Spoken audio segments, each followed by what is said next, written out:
रामपुर नाम का एक गांव हुआ करता था। उस गांव में ज्यादा लोग नहीं रहते थे। उस गांव में एक गर्भवती विधवा औरत रहती थी। उस औरत का नाम कमला था। कमला अपने घर में अकेली रहती थी। उसके पति की सारी जायदाद उसके नाम हो गई थी, पर सभी गांव वाले उस औरत को मनहूस औरत समझा करते थे और सभी उससे नफरत किया करते थे। एक बार कमला राशन की दुकान पर खाने का सामान खरीदने जाती है। भैया जी, जरा 1 किलो दाल चावल देना। अरे हाय हाय हाय हाय हाय! अरे मनहूस औरत, मेरी दुकान में अपशुगन करवाने आ गई क्या? है? चल जा यहाँ से। मैं कुछ नहीं देने वाला तुझे। भाग भाग यहाँ से, चल जा निकल। भैया जी, ऐसा मत कहिए। मैं गर्भवती हूँ, मुझे खाने की बहुत जरूरत है, मुझे खाना दे दीजिए। दुकानदार कमला को वहाँ से धक्के मारकर भगा देता है। तभी कमला रोते रोते उस गांव के किन्नरों के इलाके में आ जाती है। गांव वाले किन्नरों को उसी इलाके में रखा करते थे, क्योंकि वो लोग किन्नरों को पसंद नहीं करते थे और उनकी इलाके में रहने से मना करते थे। तो किन्नरों ने उसी गांव में अपना एक इलाका बना लिया था। जब किन्नर लोग देखते हैं कि एक गर्भवती महिला रोते रोते उनके इलाके में आ गई है, तो सारे किन्नर कमला के पास जाकर उसका हाल पूछने लगते हैं। क्या हुआ बहन, तुम्हारी गर्भवती अवस्था में इतनी बुरी हालत कैसे है? तुम रो क्यों रही हो? तुम डरो मत, हम तुम्हें कोई नुकसान नहीं पहुंचाएंगे। तुम शांत होकर सब बताओ कि हुआ क्या है। मैं कमला हूँ, मैं गांव के दूसरे इलाके से आई हूँ। 2 महीने पहले ही मेरे पति की मौत हुई है। मुझे गांव के लोग मनहूस मानते हैं, क्योंकि मैं विधवा हूँ और गर्भवती भी। वहाँ के लोग मुझे खाने के लिए कुछ बेचने के लिए भी तैयार नहीं, जिससे मेरा गुजारा नहीं हो रहा था। कोई बात नहीं कमला, हम तुम्हारा ख्याल रखेंगे। किन्नर लोग कमला को एक खाली घर में रहने के लिए जगह दे देते हैं और उसकी देखभाल भी करते हैं। कुछ ही महीने बाद कमला अपने बच्चे को जन्म देती है, पर अफसोस, कमला बच्चे को जन्म देते ही अपनी जान गंवा देती है। जब सब किन्नर बच्चे को देखते हैं तो बहुत खुश हो जाते हैं, क्योंकि वो बच्चा भी किन्नर ही था। कमला ने एक किन्नर बच्चे को जन्म दिया था। अब इस बच्चे की देखभाल कौन करेगा? हम तो इस बच्चे को गांव के दूसरे इलाके में भी नहीं भेज सकते। और तो क्या हुआ, इस बच्चे की माँ नहीं रही तो हम इसे पालेंगे। अब ये हमारे इलाके में रहेगा, हमारे साथ रहेगा। फिर वो किन्नर उस किन्नर बच्चे को गोद ले लेते हैं, उसका नामकरण कराते हैं। उस किन्नर बच्चे का नाम शक्ति रखा जाता है। देखते ही देखते शक्ति बड़ी होने लगती है। उसके रंग रूप बहुत सुंदर थे। वो बहुत सुंदर किन्नर दिखती है। एक दिन शक्ति एक किन्नर से पूछती है, माँ जी सुनिए ना, ये गांव के दूसरे इलाके में भी तो लोग रहते हैं, तो हम वहाँ क्यों नहीं जाते?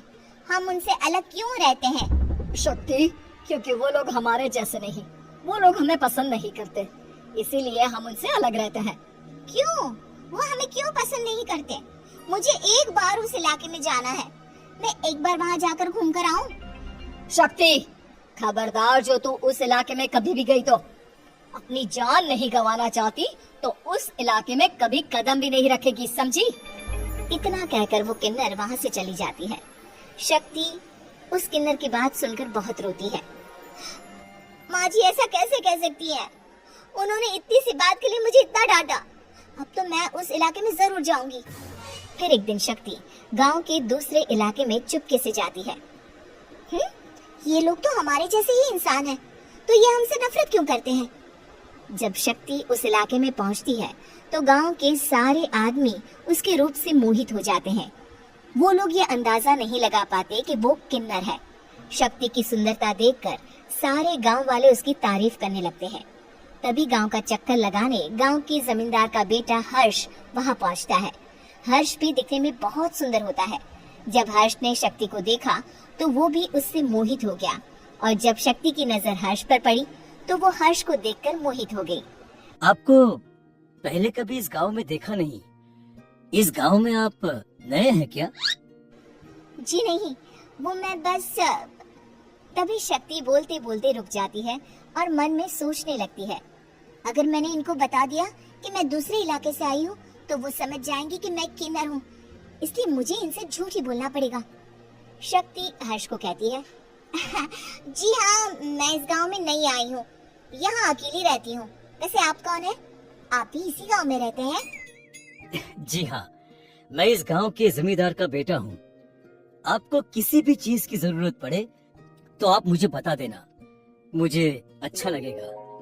ऐसे ही शक्ति और हर्ष एक दूसरे से रोज मिलने लगते। वो दोनों अपने प्यार का इजहार करने एक दूसरे से मिलने जाते हैं।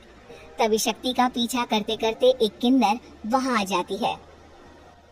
शक्ति, मैं तुमसे बहुत प्यार करता हूँ। मैं तुमसे शादी करना चाहता हूँ। क्या तुम मुझसे शादी करोगी?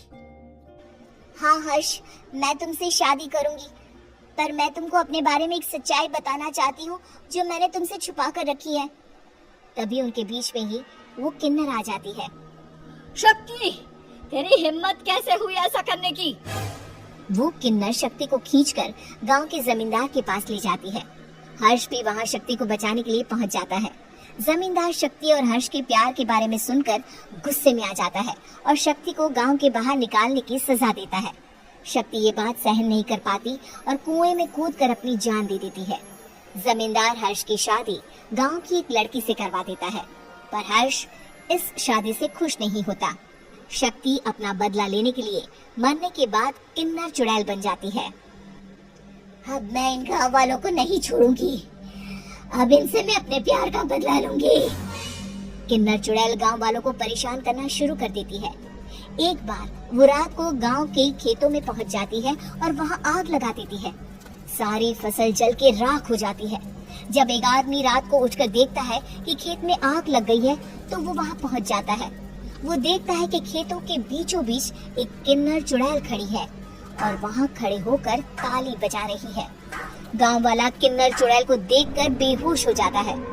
जब सुबह उस आदमी को होश आता है तो वो सीधा जमींदार के पास जाता है।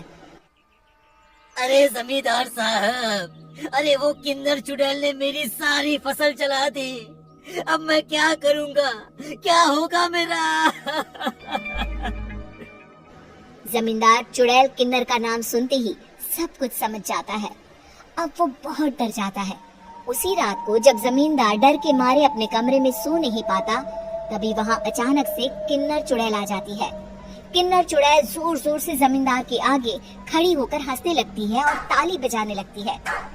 जमींदार उस डरावनी किन्नर चुड़ैल को देखकर बहुत डर जाता है। तूने मेरे साथ बहुत बुरा किया, अब मैं तुझे जान से मार दूंगी। नहीं नहीं नहीं नहीं, मुझे माफ कर दो, मुझे मत मारो।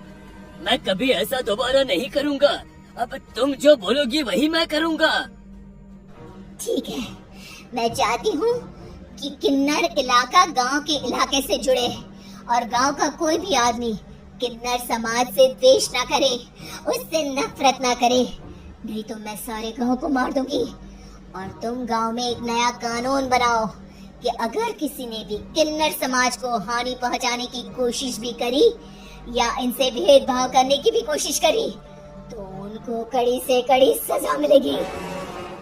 हाँ हाँ हाँ हाँ, मैं ऐसा ही करूँगा।